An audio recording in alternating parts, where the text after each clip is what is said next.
So for example, when Ashish Nandi, in that essay that I guess you've got the readings list, right? So when Ashish Nandi is saying that Gandhi is actually making sure, and remember that scene, no?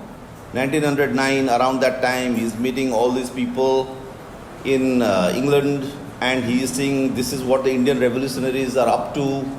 And as a response to the kind of thought process again of those revolutionaries, he writes Hind Swaraj.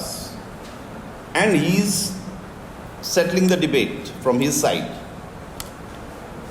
So what Nandi is saying is that those kind of revolutionaries, and that could be, you can put your Bhagat Singh there, you can put Savarkar there, you can put the rest of the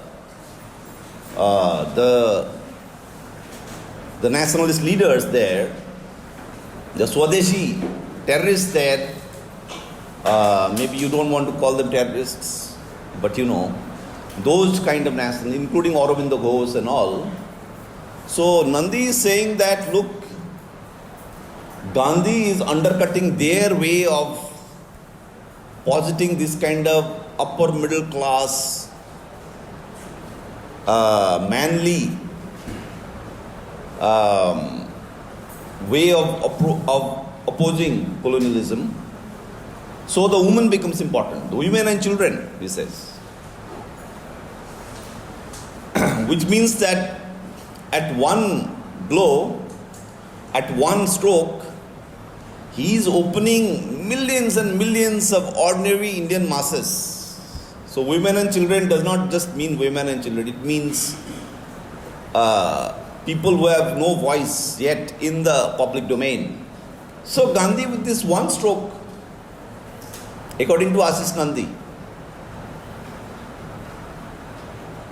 with this one stroke, creates this amazing base for the freedom movement, but not just a base. Base is again to say that, you know, he's now made a social base for the freedom movement. Again, sounds very instrumentalist. The way politicians go around looking for voters. No, it's not like that. He is defining a particular practice, a particular way of being, and that's why the ashram, that's why the prayers, that's why the fasting, that even at a physiological level,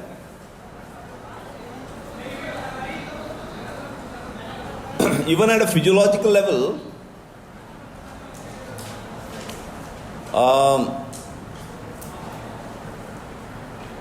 so the ahimsa and satyagraha and all of this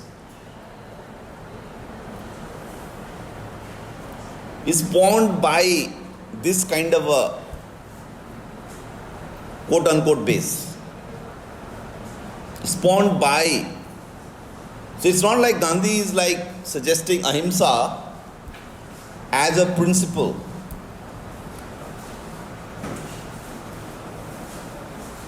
You see? It is not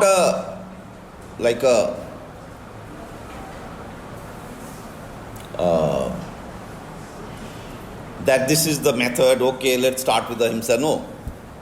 He's not doing that. Can you close the door? Because for him, the ahimsa and the tapas naturally oozes out of this. And that's why you'll see Gandhi is against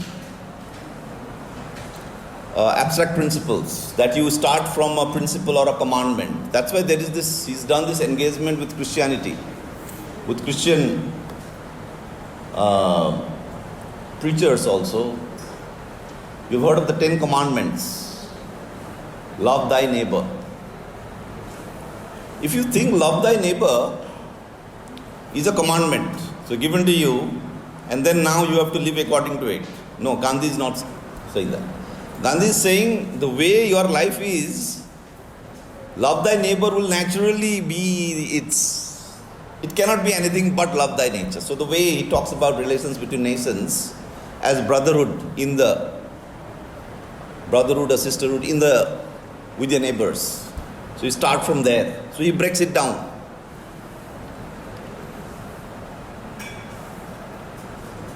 So his rejection of history with the big H that he does and he says that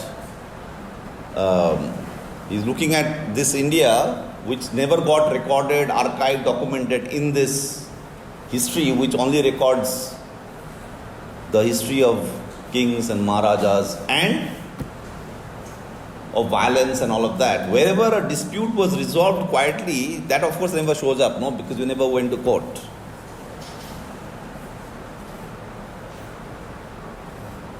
All the fights that end up in courts, the court of law, are those that will enter history with a big H, right? Because then it is archived, then the lawyers will make a file for you, for his client. So when 50 years, 100 years later, when somebody does the research, they will say, okay, this is what was happening in the year 2026 in India. Because why? The records are there. But all the fights that were resolved quietly and silently will never show up. So Gandhi is saying, look, when you are trying to revive India in your fight against the West, which has colonized you, what is the India you are trying to seek independence for? Because these revolutionaries, from Bhagat Singh to Savarkar, and the other nationalists, from Motilal Nehru to Lala Lajpat Rai to Aurobindo Ghosh to Netaji and all of them, they are seeking the India which is part of this history with the big H, which is recorded, archived and all of that. But there is a India that they are not even able to notice. So Gandhi's passive resistance, ahimsa, is not just a principle that, this entire debate about violence versus non-violence. No, Gandhi is not doing that. So of course everybody will choose non-violence. Now that's a cop-out, right? That's too easy. Who will not claim to be non-violent? Who will not claim to be democratic? Everybody will claim, I am for peace, I am for non-violence. Look at the riots, worker riots in Noida.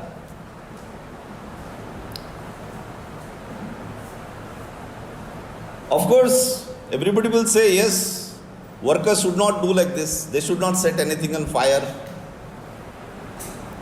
It's very easy to say that. Anybody will say that. You should always resolve everything across the table, yaar. What is this? Breaking the law. And yet, the workers have some kind of a moral high ground in spite of all the so-called violence. Because again, these are also people who are not archived, not documented. They are also, in that sense, homologous to these women and children of Gandhi. They are not archived, they are not documented. They are receiving 12,000 rupees for working every day for 12 hours. All of 30 days, can you imagine that?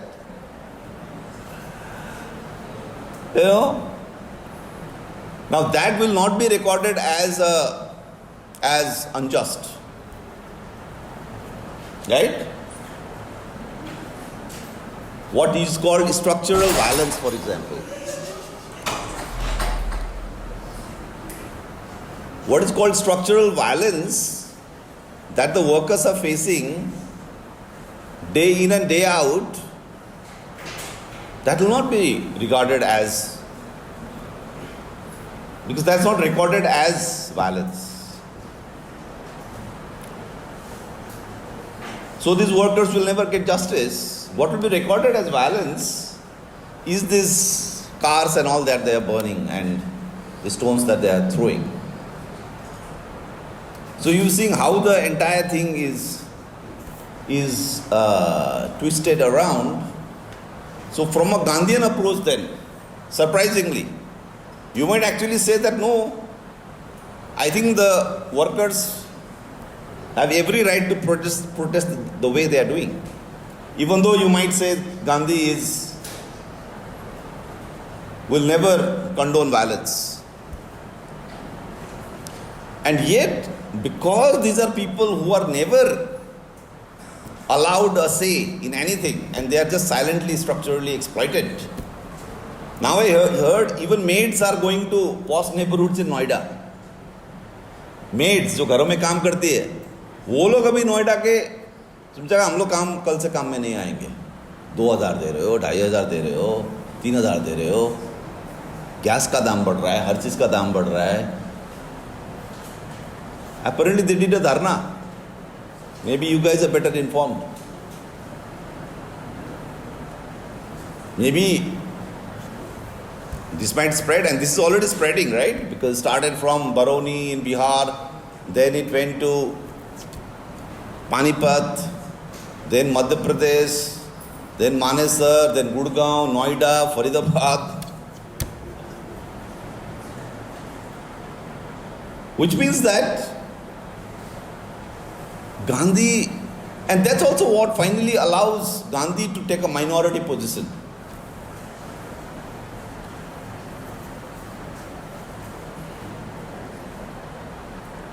I mean, think of this. J.S. Mill and all these great proponents of liberty, they also say freedom of speech, that everybody has the right to free speech. So even if the vast majority of people are on one side, and I think J.S. Mill has somewhere said that, right?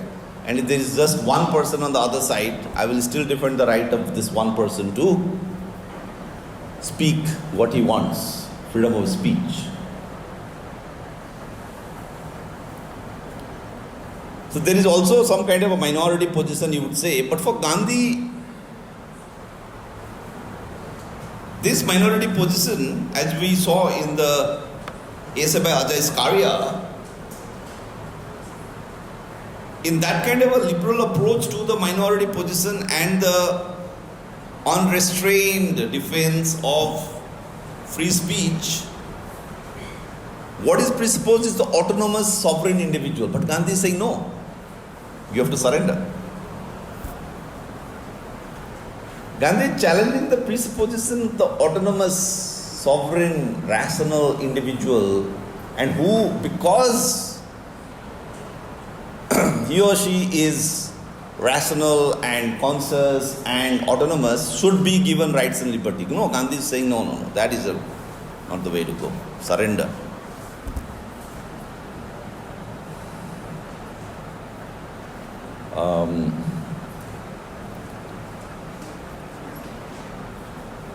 So I think that's where we see that the Gandhi opposing Gandhi's, and then of course, as I told you in the last class, the question of historical wrong, that we are not determined. I mean, he does not believe in predestination, let's say, that we are already destined to do this. Because our temples were destroyed by the Muslim invaders, we have to today undo it. Because, and that's what I was telling you, the problem with left historians was that they did not have a framework which was utterly different from the Hindutva framework.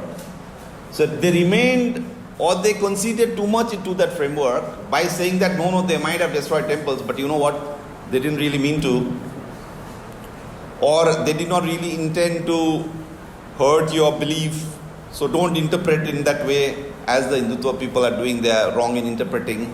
So it was like they are saying this, the act, the fact is important, but we will interpret it in a different way so that we don't end up in communalism, we'll end up in secularism.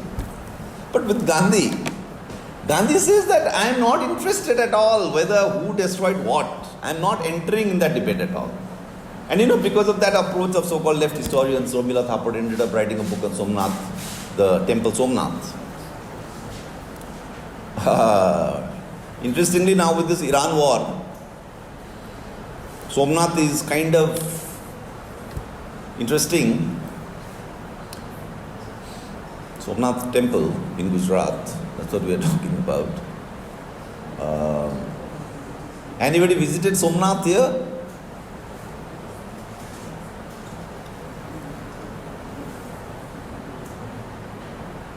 So Somnath is kind of now interesting, or it can be talked about because because of what?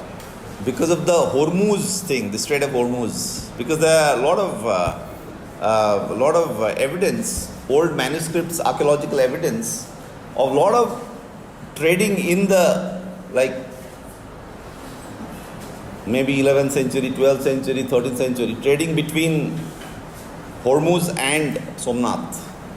There are a lot of Muslim traders who are living in Somnath, and there are a lot of Hindu and Jain merchants who used to live in Hormuz. So there are a lot of, the municipal records of Somnath as this kind of accounts, someone from Hormuz, and when we were in Hormuz last year, we got this much gold and all. So there's a lot of accounts you will see of that. So for Gandhi, this entire notion of historical wrong, which becomes really crucial for Savarkar, for Vinayak Damodar Savarkar, that simply is either maybe it's just part of history with a big H, so it does not concern majority of the Indian masses.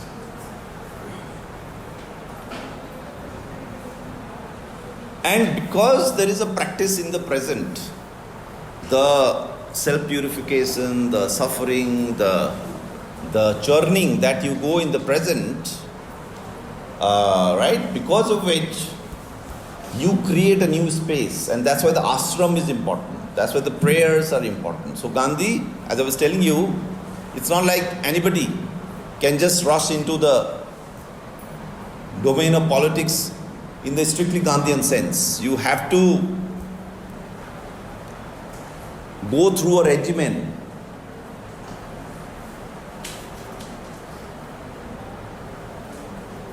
You have to be prepared for it. There is this very interesting essay by Shahid Amin. Shahid Amin, he is a UP person. He was a professor here at the history department in this building. He retired just a couple of years ago. Shahid Amin is one of the most eminent historians. He could have easily been teaching in Harvard or Oxford. He chose to be here. He's a UP guy, and the UP is very important here because very desi fellow. वो पान चबाने वाला नहीं होता है, थूक रहा है. But he's a very sophisticated guy. So he goes to Chauri Chaura, where the incident happened. And I think maybe that is his PhD work. He goes and does field work there. Simple thing he does. He says, what do people remember of Chauri Chaura in Chauri Chaura today?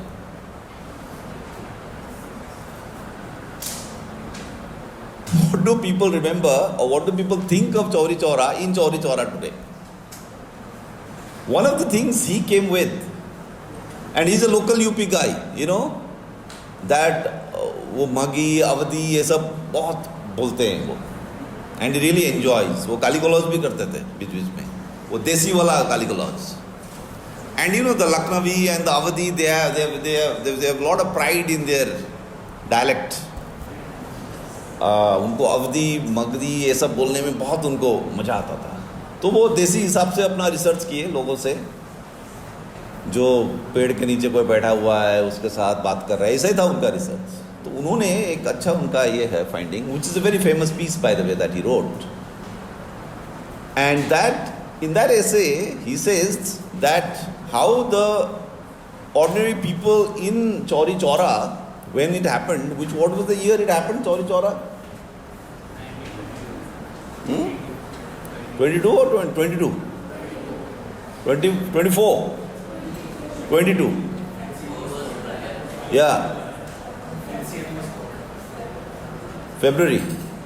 So, what Saeed Amin shows is that the ordinary people there think that when the Chauri Chaura happened, there were Gandhians at the time, and we all know how Gandhi was opposed to it.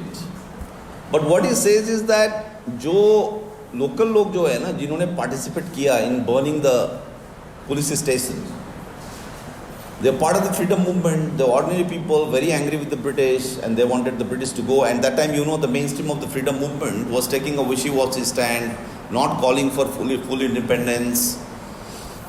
They just wanted dominion status.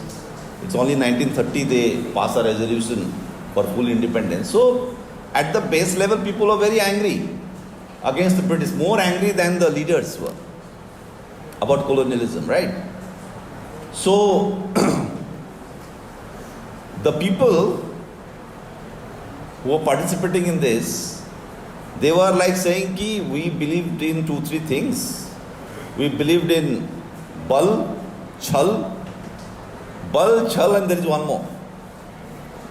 But the Gandhians, the Gandhian activists who were also there in Chauri Chaura, they believed in tap, tyag, tapasya. And the guys there are telling our researcher, Saeed Amin, that look, we never believed in this tap, tyag, tapasya and all. इससे तो कभी आज़ादी नहीं होगा. ये गांधी जी पता नहीं क्या करते हैं. चूंकि हमने जो टेक्निक यूज किया वो था छल, बल और एक और है, छल बल यूज किया. और छल और बल, you can imagine, Gandhi would not approve, because that is बल means strength, force. Chal is deceiving someone.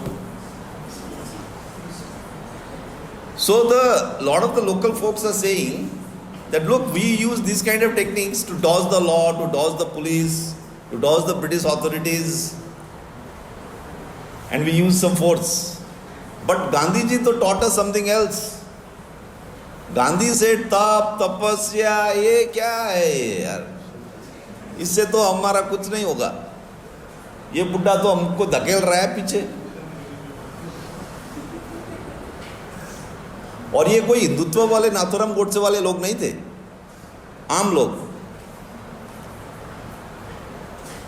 But then what you see is that the tapasya tyag of Gandhi is again something which is meant to open up this register for precisely the ordinary people to participate. See, that's the paradox here.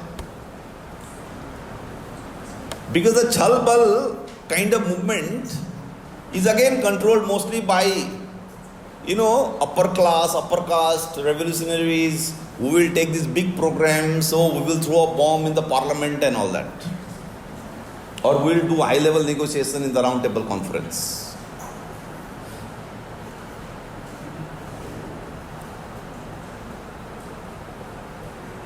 So you see these contradictory kind of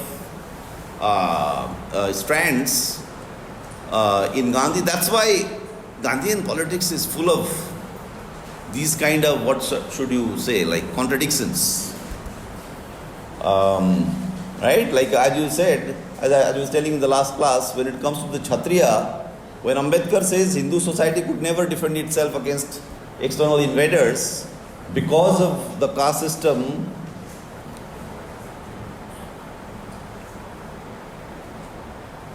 can you get up? Yeah. Get up. Yeah. Come and sit there.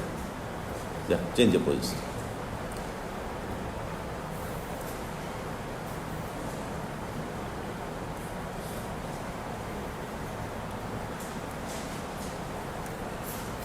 Right? So when um,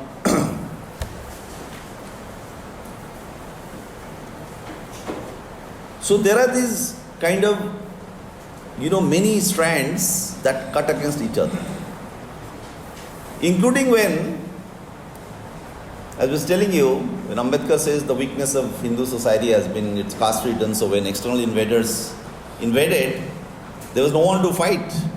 He says this in Annihilation of Caste, because you didn't keep your lower people happy, so they would not take up arms against the invader.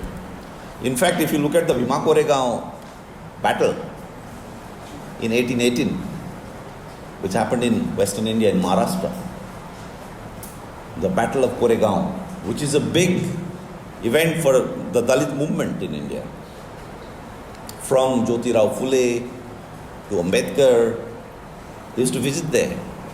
And what is the story of the Battle of Koregaon? The story of Battle of Koregaon is Mahar Dalit soldiers fought against the Peshwa rule as part of the East India Company army. So, why would the Dalits in India join the army of the colonizing British force and fight against a native Indian kingdom? And Ambedkar says, well, that's because of the caste. But Gandhi turns that around. Gandhi says, look, there is a Kshatriya class in India. They are supposed to do the fighting. They are the warrior class, the Kshatriyas. And your Mahabharata and Ramayana is full of Kshatriyas and Arjuna and the great Arjuna, the warrior class. For Ambedkar, look, you did this caste system, so you had only this small minority of people, warrior class, others would not participate in defending the motherland against invaders. But Gandhi says, look, the fact that the Kshatriya class, the warrior class was such a minority itself proves that this society lived by non-violence.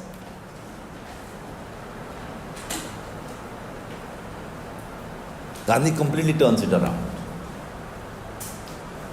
So for him there is one more proof that the India that he is trying to liberate from colonialism is an India which also must be liberated from these anti-colonial leaders who who are incapable of noticing this India. Right?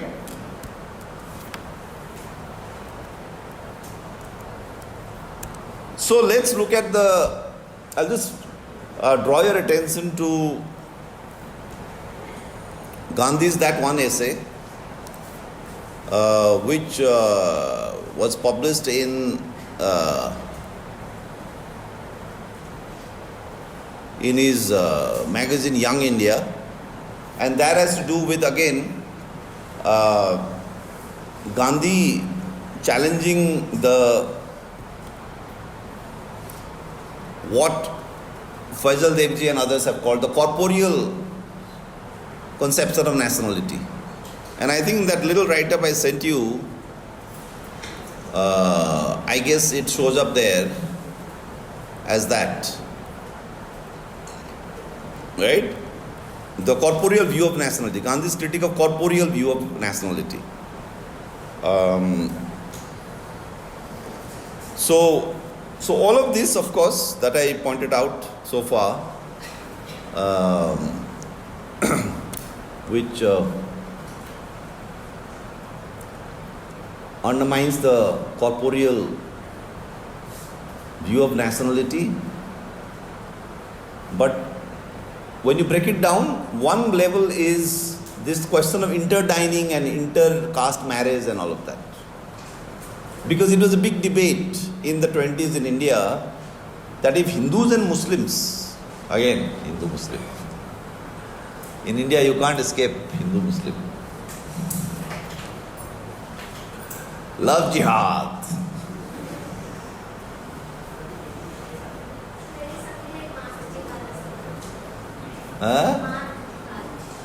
Marx. 21 में. अच्छा. So if the Muslims are waging love jihad, how can you have unity with them? They want to take us, our mothers and sisters and our daughters. How can you have unity with them?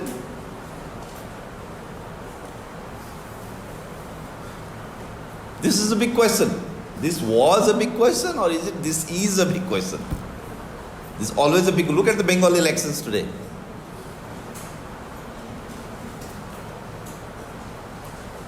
In Bengal elections, look at the entire debate. That they are trying to take away Bengal from India. Who is they?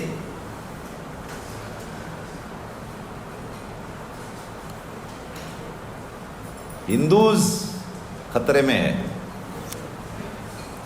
So, on this thing of interdining and this thing, Gandhi, just as I was telling in the last class on the question of the cow slaughter, and Gandhi says, I am a Sanatani Hindu and I am against cow slaughter.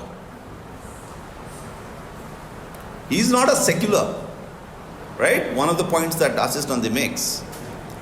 So this is a Young India, which was, I think, his magazine or something. This is a piece he wrote on 25th of February 1920. You should see, I have given you that link. In that link you will see he talks about some Mr. Candler, I don't know who that is, you should find out. Some time ago asked me in an imaginary interview whether if I was sincere in my professions of Hindu-Muslim, Hindu-Mahomedan, that time I think they used to use the word Mohammedan unity, I would eat and drink with a Mohammedan. Will I eat and drink with a Mohammedan and give my daughter in marriage to a Mohammedan? Somebody asked him. Muslim, Mohammedan, Mohammedan. Somebody asked him, so you are talking such big things about Hindu-Muslim unity, but will you sit and will you eat beef? Straight question. And will you give your daughter in marriage? बहुत secular बन रहे हो, but तुम भी अपना बेटी को तो मुसलमान के साथ तो शादी नहीं कराओगे. Straight question. This question, and that is the power of Gandhi. He doesn't beat around the bush. He says this thing. This question has been asked again by some friends in another form, and these others must be Indian friends. Indians are more indirectly they will ask, no? Is it necessary for Hindu-Mohammedan unity that there should be interdining and intermarrying? The questioners say that if the two are necessary, real unity can never take place. If the two are necessary, if interdining and intermarrying is necessary, then real unity can never take place because crores of Sanatanis would never reconcile themselves. Will never reconcile themselves to interdining, much less to intermarriage. Marriage तो छोड़ दो, interdining भी नहीं करेंगे. I am one of those who do not consider caste to be a harmful institution. Look at this. How can he be saying this? Cancel हो जाएगा भाई तुरंत. कोई बोल सकता है ऐसा?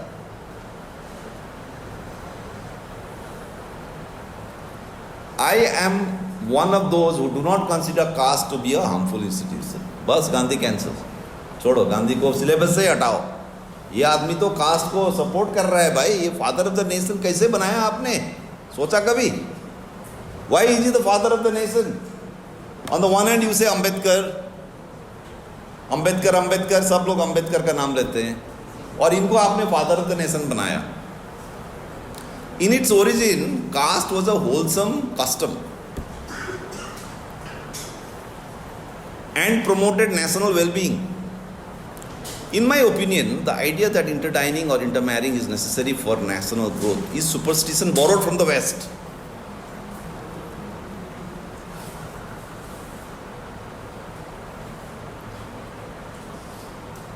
तो आप लोग आगे इसको पढ़िए.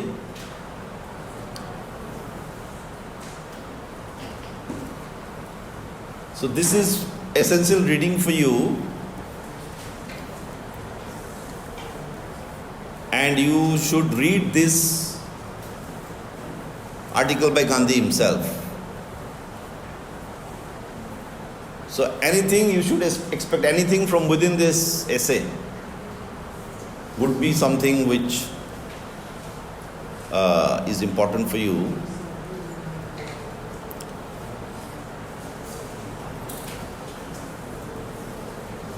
So then the Ajay Skaria essay, then this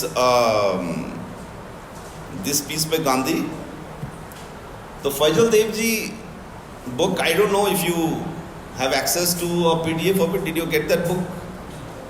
Yeah? Is a PDF available? Okay, very good. Very good. The full book is there? 170 pages. The first 170 pages. That's good enough. That's good enough. Read Faisal Devji is quite good.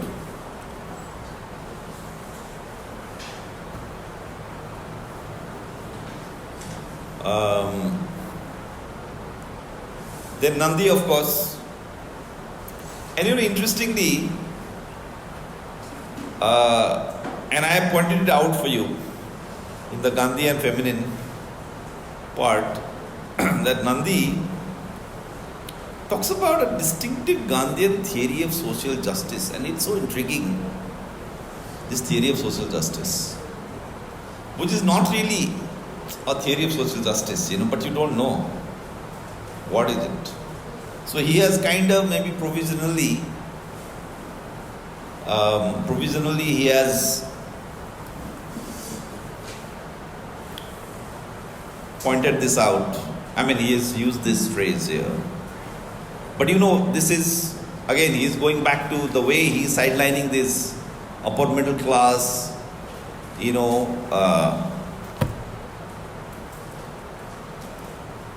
freedom fighters who are too much hinged with this history with a big H, and they don't notice this other India.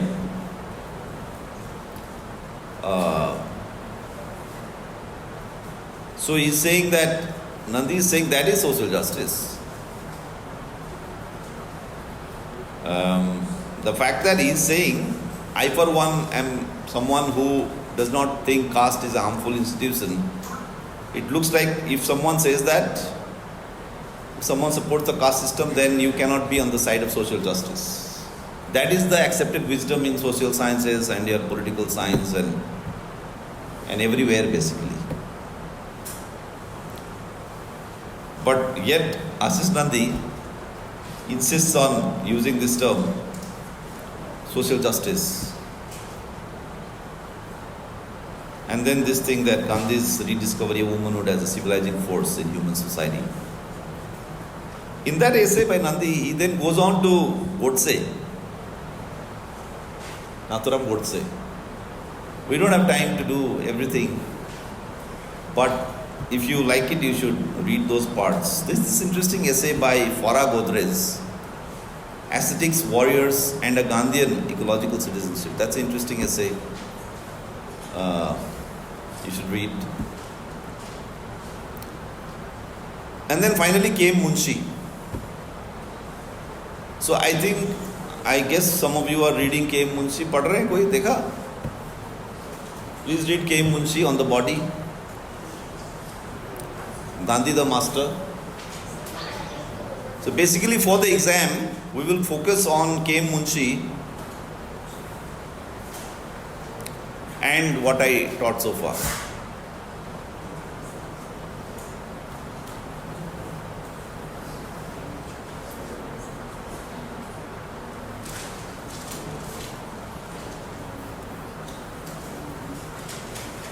And Munshi also, you will easily get the PDF if you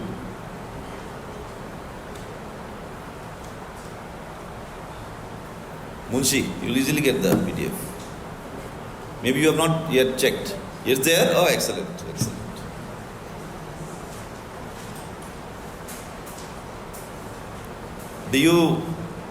Do you dig into the PDF thing, like, yeah, internet में मिल जाता है.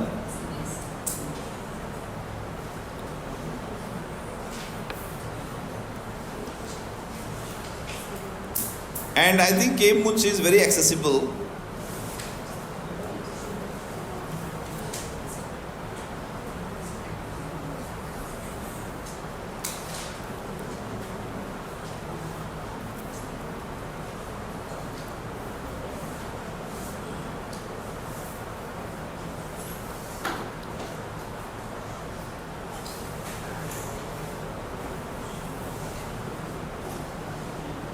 Does anyone have the K. Munshi PDF? Yeah? Do you have it?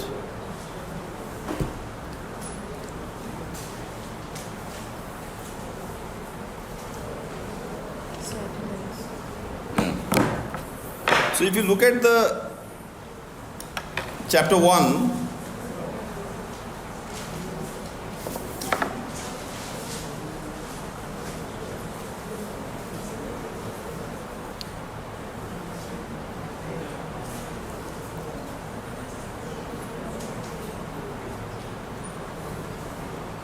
say things like what he says, the first trait in Gandhiji, which even at first sight distinguishes him from all men, is the perfection of each little act of his. You know, this thing again, you know, like going to this kind of really, I don't know what level, little acts.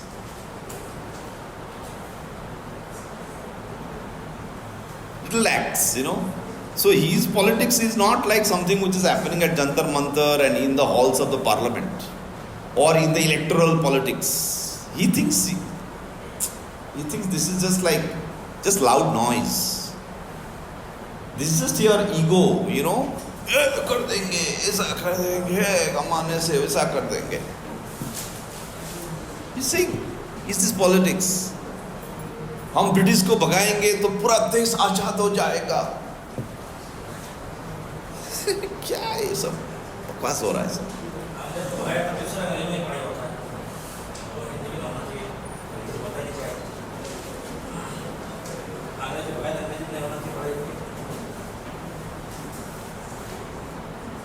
So the little acts are very important. That means, and then it goes to the daily routine, no? What you eat, when you sleep. So Gandhi will have those kind of things that he used to practice on himself. सुबह कितने बजे उठना है, उठ के क्या करना है, दातून से दांत मांजना है या टूथब्रश से, ये बहुत बड़ा डिबेट है. आप दातून यूज कर रहे हो, नीम का, इससे आप ब्रश करते हो या आप कोलगेट यूज करते हो. अभी तो सेंसोडाइन आ गया, बहुत बड़ी बात है. अभी तो सब लोग रिवर्स में चल रहे हैं ना. आप बोल रहे मिलेट्स खाना चाहिए हमें.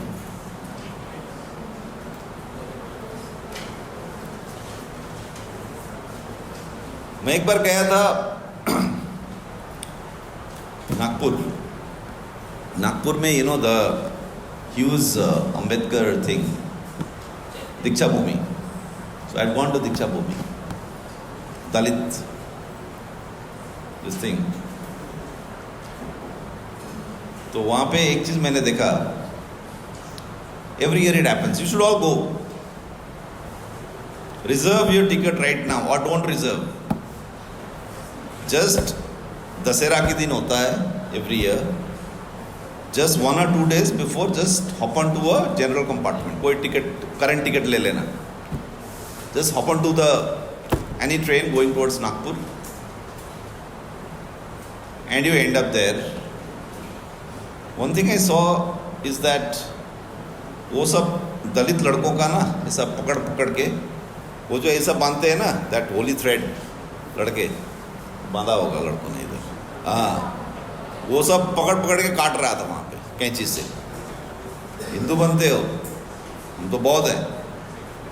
दीक्षा भूमि है भाई, वहीं पे कन्वर्सन हुआ था दलितों का. Anyways I was there.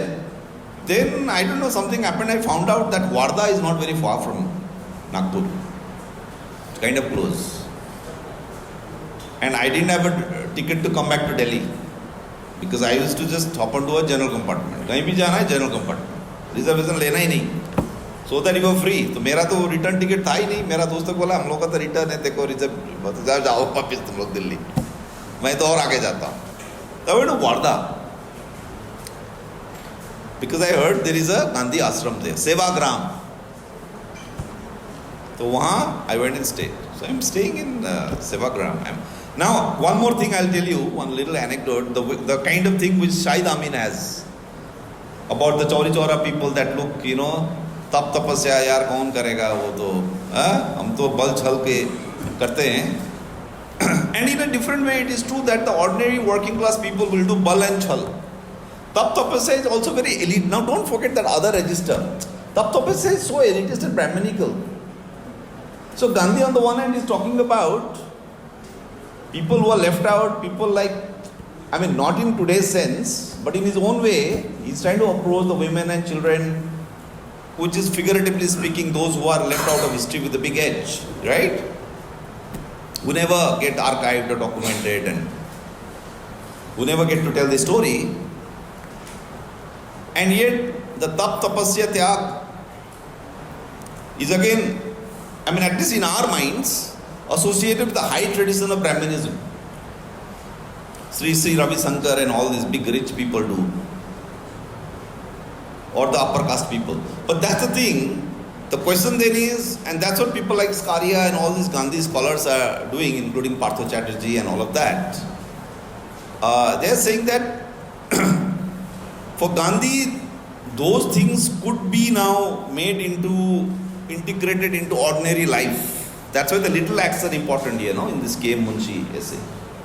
So it is not part of the high tradition now. Within Gandhi, Tap Tapasya Tyag is not part of the high tradition, high Brahmanical tradition, but is part of ordinary working people's lives, including women and children. That's why the little acts are very important. It's very important you are using a toothbrush in the morning to brush your teeth or the tune. So anyways, I went to Sevagram and then similar incident, I met a local trader. उनके साथ auto में बैठ के I was going to this another ashram. There is a Vinoba Bhave ashram on the other side of the river. On this side of the river is Sevagram and Vinoba Bhave, as you know, the Bhutan movement guy. And I didn't know any of this. I discovered this when I was in Sevagram. They told me udhar bhi hai ashram Vinoba Bhave ka. तो मैं जब चढ़ के गया, so one local trader, he runs a shop near the Vinoba Bhave ashram.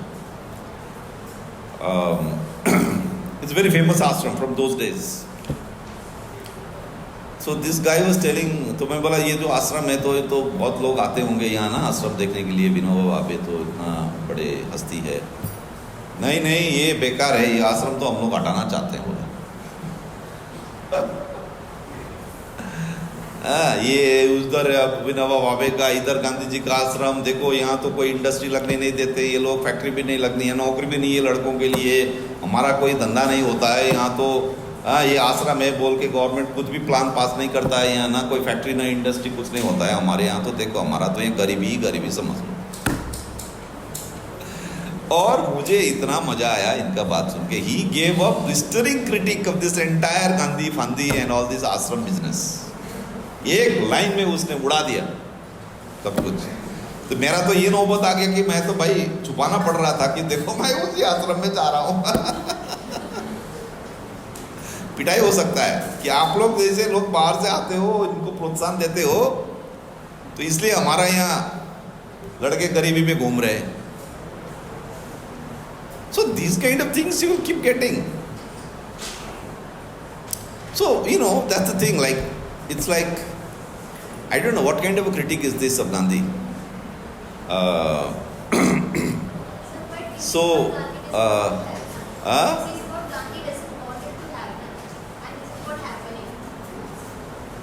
Say again. This is what Gandhi doesn't want to have. That's true. Yeah. But this is what happening. That's the Yeah. Even Nehru talking about big industry, big industrialization and all, nuclear energy and Bhabha atomic energy. Was this Bhabha atomic energy around there when, was it Nehru's time, this Bhabha energy thing? Yeah, bark and all. And Gandhi is like, but that's what I try to do. Did I send you guys my Iran essay on piety? वो देखा ना आपने, उसको दोबारा देखिए.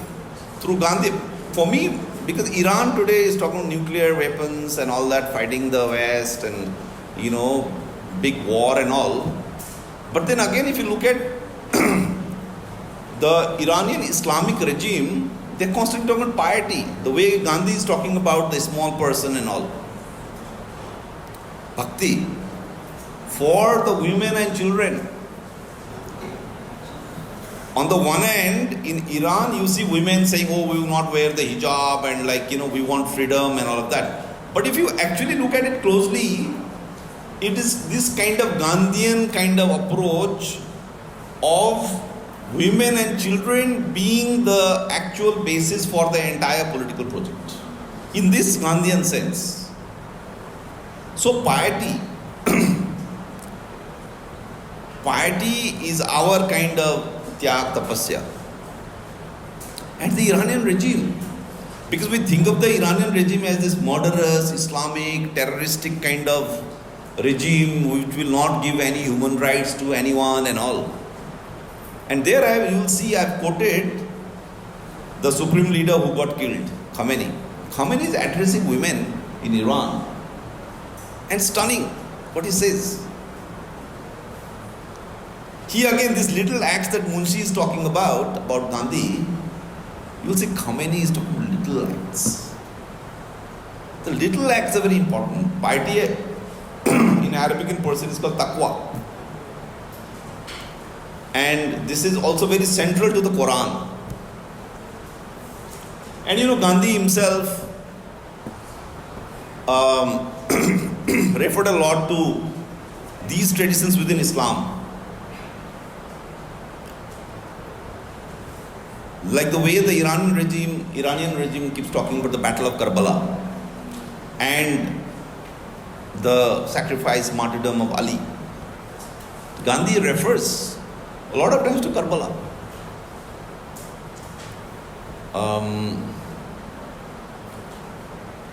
So these little acts that I think Munshi will open that up for you. All the little acts which then takes you to... So, in a way, Ambedkar is the high tradition of law. Law is a high tradition, no? High tradition of law and constitution and that kind of thing. Gandhi is just the opposite. Gandhi is the end of the law. End of this kind of... that high, this thing.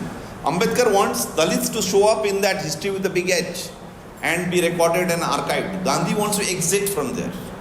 Completely opposed projects. In that sense, Nehru and Ambedkar are very close to each other. And in that sense, Nehru and Ambedkar and Bhagat Singh and Savarkar and Godrej are all together. And you know how anybody would be stunned to imagine that I am putting all these people together, including Savarkar and Bhagat Singh and Godrej and Nehru and Ambedkar. But in a manner of speaking, Gandhi is on one side. And you will also see in my Substack page, I think the only figure which really undermined Gandhi in a fundamental way is, I think, the figure of Buddha. Because Buddha is all of that, no? Karuna, Ahimsa, Tapas, much more than Gandhi. And yet, Buddha points to a very different direction.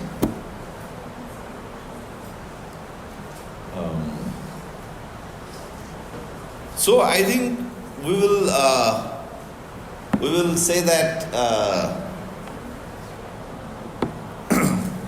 this is all then for Gandhi. Anyone from South Campus here? I haven't had a single class in South Campus. Only in North. Yesterday was a holiday.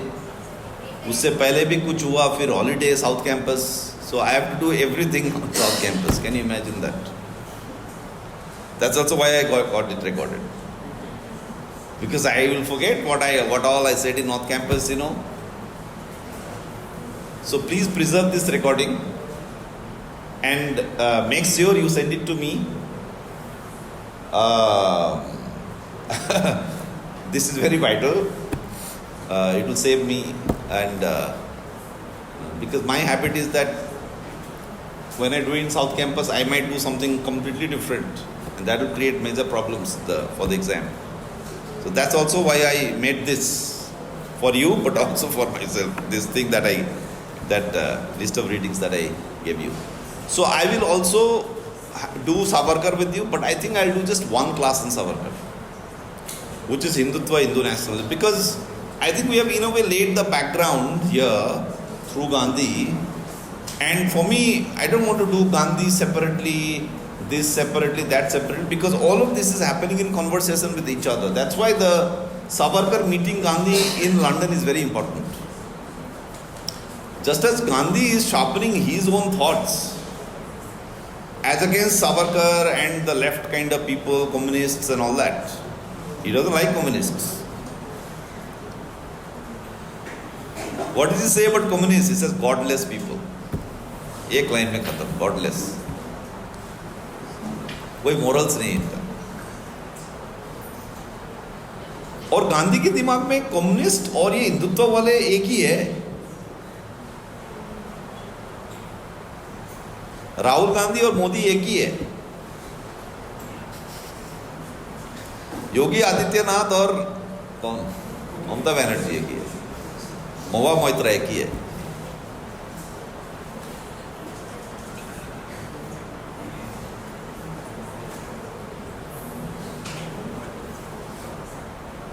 So Savarkar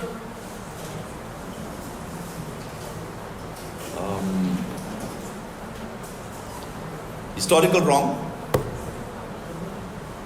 So I'll have one more class with you. I think after that maybe some other teacher might come. Maybe you don't have too many classes anyways now. It's like ending. So I'll have one class with you on Monday, which would be We will have a student test of We will have public appreciation and CPA. So we are having assessments. on that day. test schedule. What about this paper? We are giving the Assignment. So what time is your that assignment test on Monday? The same day, we need to submit. You need to submit. You need to submit means you should submit. What is the problem? Sir, after doing your subjects, we have test schedule Monday. Oh, you have test schedule Monday. Is it there on the timetable? Is it put up on the board or something? Continuous assessment. So that's okay, you have it. We'll still have the class. What time is your continuous assessment? So 10 से कितना देर? आधा घंटा होगा, 1 घंटा होगा? 1 घंटा होगा, 11 बजे खत्म होगा. We cannot cancel a class, unless it is put up on the timetable. So class कैसे करें? Huh? Your teacher कौन है टीचर इसका? But we have other Madhulika ma'am. Yeah, so they know that 11 बजे ये क्लास है. They will not take it away. They will do it within their time limit. So Monday को खत्म करेंगे. From my side, Monday we will do this thing. And you tell your teachers कि 11 बजे class है हमारा और ख़त्म कीजिए जल्दी. वो कंटिन्यूस असेसमेंट क्या है ये सब. आइडियली तो हिस्ट्री डिपार्टमेंट वाले तो they got a waiver, but pol science वाले तो क्या गधे है तुम लोग यार. अपोज भी नहीं करते हो, जो भी देते हैं ऊपर से तुम लोग यही है, तुम लोग उस पे चले जाते हो, you know, the high tradition में ज़्यादा. ऊपर से फरमान आया तो मानना ही है और हम मानेंगे, हम आज्ञाकारी हैं. हिस्ट्री वाले वेवर मिल गया उनको. They said we don't get time to read, do the readings properly. We don't want to write exam all the time.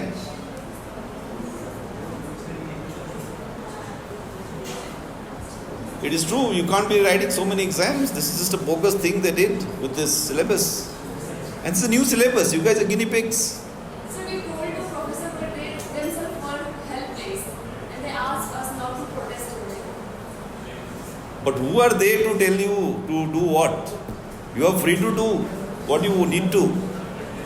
पूछ के होता है क्या protest? So you are also part of it. ये जो है ना, ये डोमिनियन स्टेटस वाला थिंकिंग है. No, we don't want to be free, you know, we just want dominion status. 1930 तक इंडिया का फ्रीडम मूवमेंट वाज दैट. 1930 तक. एंड 1930 में भी they were not willing to pass a resolution for full independence. They wanted to cling on to the British. यार हमको छोड़ के मत जाओ. कॉलोनियलिज्म विरोध कर रहे हैं लेकिन यार रहो आप लोग.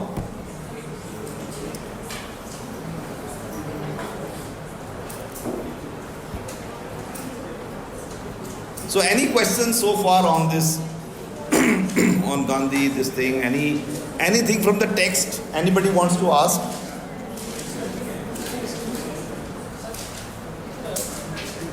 Okay, there is a question here.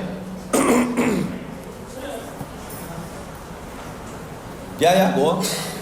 Gandhi wanted to create a moral pressure on this kind of passive resistance on himself against the colonizers. Can you repeat the question again? Does Gandhi wanted to create a pressure, moral kind of pressure on the colonizers, as he was not a part of active violence? Yeah, something like that. Maybe we can't say use maybe the term moral pressure on the Britishers.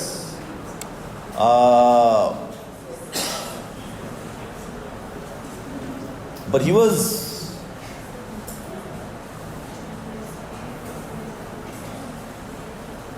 I don't know. I mean, and you have to think for yourself, you know. No, there's no answer like that. Because for Gandhi, it was more like if you emerge so strong, then those oppressing you, they will change. You see, the example of the thief is also that. At one point in the example about allowing the thief, he says that the thief will later go and check in the market about that house, you know, because the thief is stunned, right? That next time the thief comes, he not only finds that the door is kind of open for him, but there are some things kept for him. And the thief later goes and checks with the neighbors about you, because the thief can't forget you. And the moment the thief starts trying to find out about what kind of person you are, and the thief had such a novel experience that he never had with anyone, from that moment he says that the thief is now rethinking his own actions. So Gandhi is not in favor of retributive violence to change someone. So he thinks that the thief will on his own start reflecting on his actions.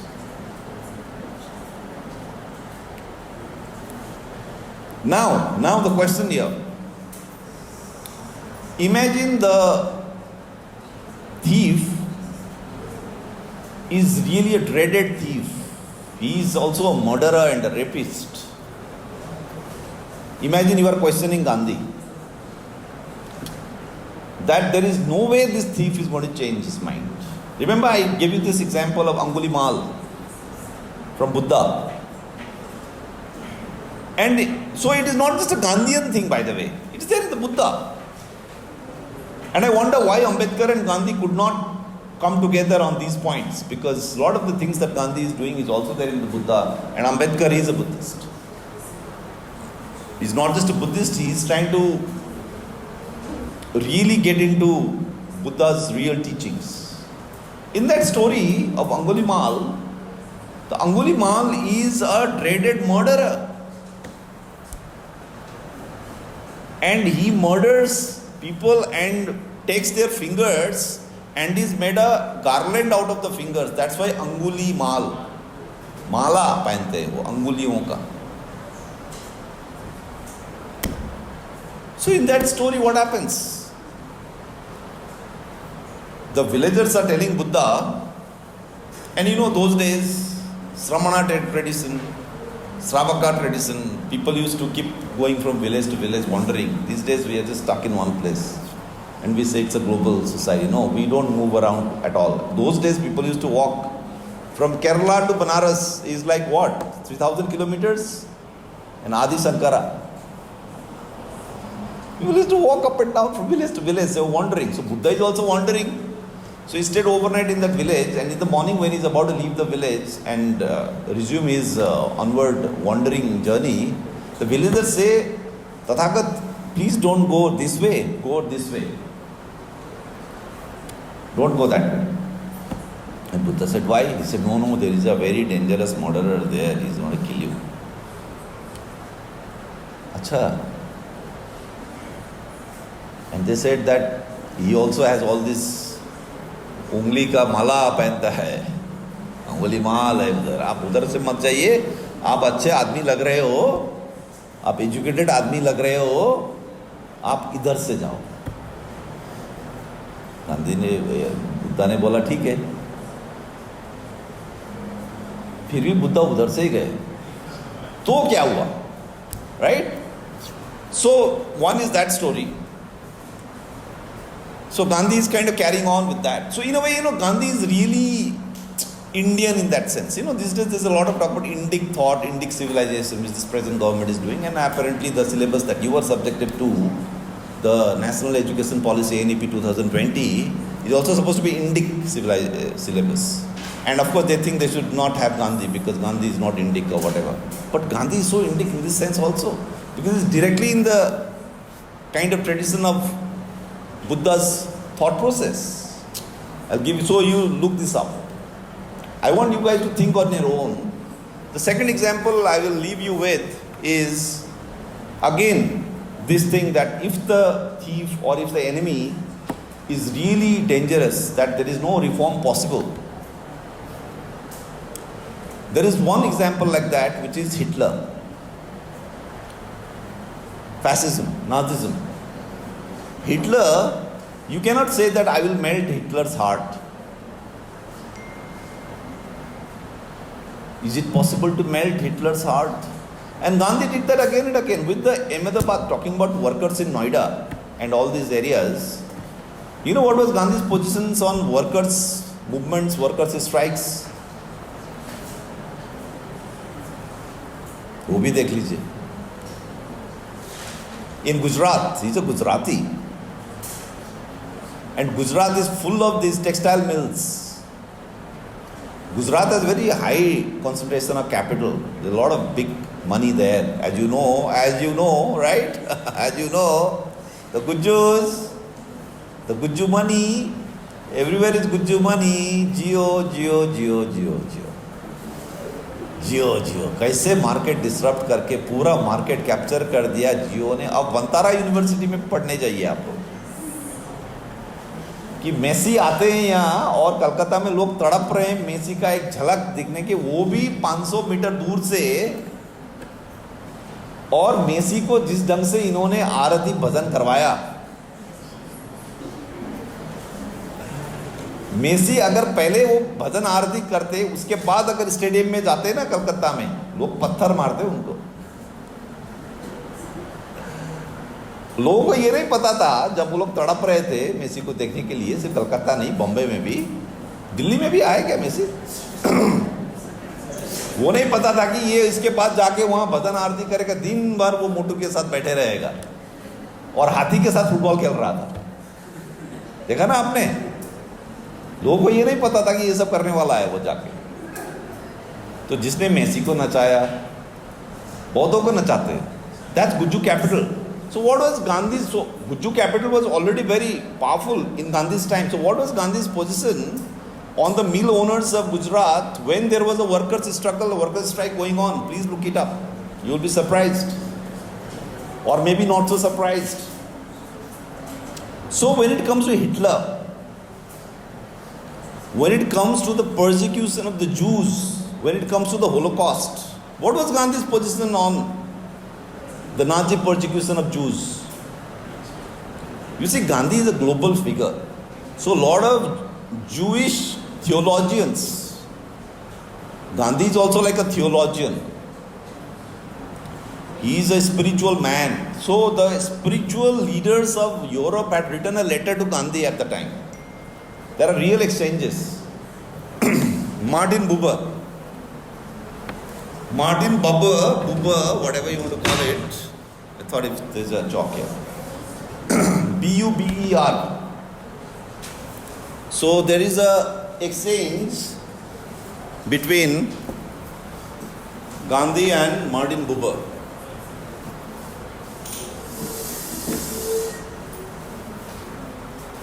This is R.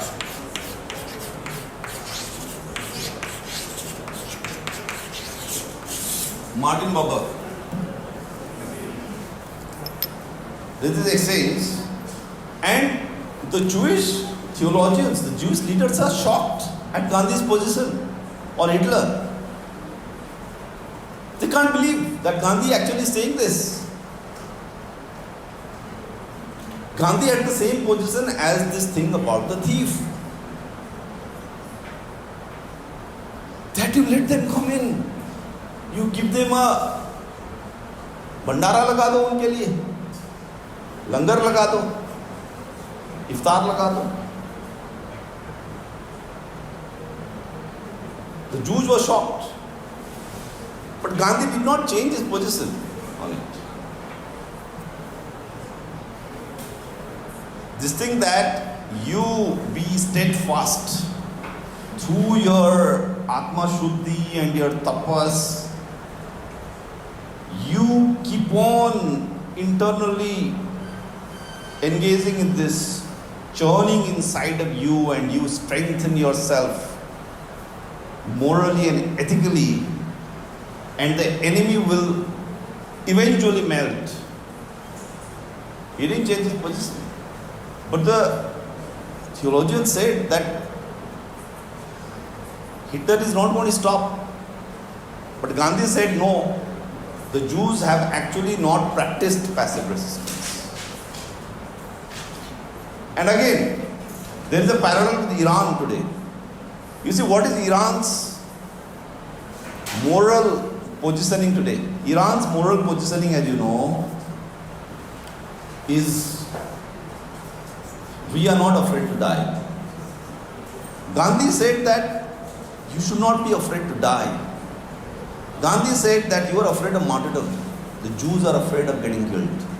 If you are afraid, then the enemy is going to capitalize on that and kill you more.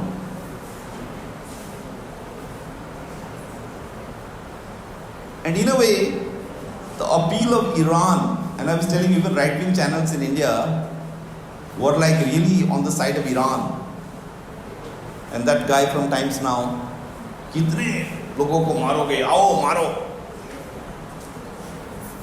Iran ये बोल रहा है, Iran है भाई, Iran तो मान गए गुरु. So that moral fiber that Iran showed, that the supreme leader who got killed was not hiding in a bunker, but was just living in the open. The fact that there is bombing going on in Iran, there are human chains. People are not hiding in the bunker, unlike the Israelis. Now that did not melt Trump's heart. Did that melt the heart of Israel and Trump? No. But it is true that they had a moral victory. It is true that the world over, people are talking about, wow, look at the Iranians. Nobody is saying, wow, look at the Americans. What a great fight they are pulling off in Iran. Nobody is saying that. The RSS gave a statement saying, yes, the Muslims should have every right to mourn the death of the supreme leader. Can you imagine the RSS saying that? RSS position has always been that Muslims consider Makkah, Medina as their real land rather than India. And that same RSS says that Muslims have every right to mourn the death of the supreme leader of Iran. RSS didn't see any anti-national activity on the side of Muslims in doing that. And that is the part. So, the Gandhi's exchange with Baba is very important here. You will also get to know what is Gandhi really up to in what he says. In fact, he said that the Jews should offer them to the butcher. To offer their heads to the butcher called Hitler. And they are refusing to. They have not really done any kind of resistance in Gandhian sense. And that's why the Holocaust happened. And Gandhi didn't change his position. Okay? So, stop here then. And any questions? No? Okay, we will take a bunch of questions. And but there will be no responses to that. We will only hear questions. Okay? Questions, comments, any views, anything you want to add?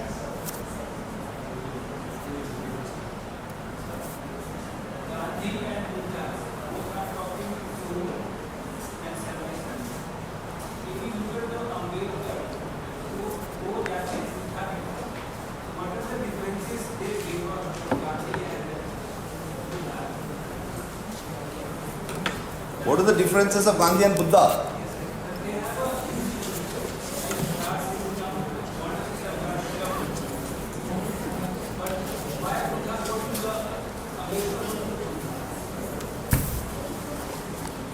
बताइए. That तो we know, no? उसमें cast नहीं है करके. लेकिन आप कुछ और आगे पूछना चाह रहे हैं, वो बताइए खोल के. Because there is apparently no notion of caste in Buddha. He talks about equality.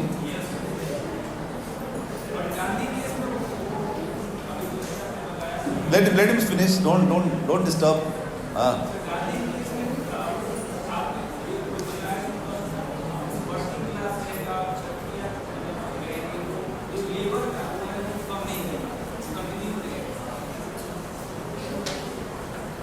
बोलिए.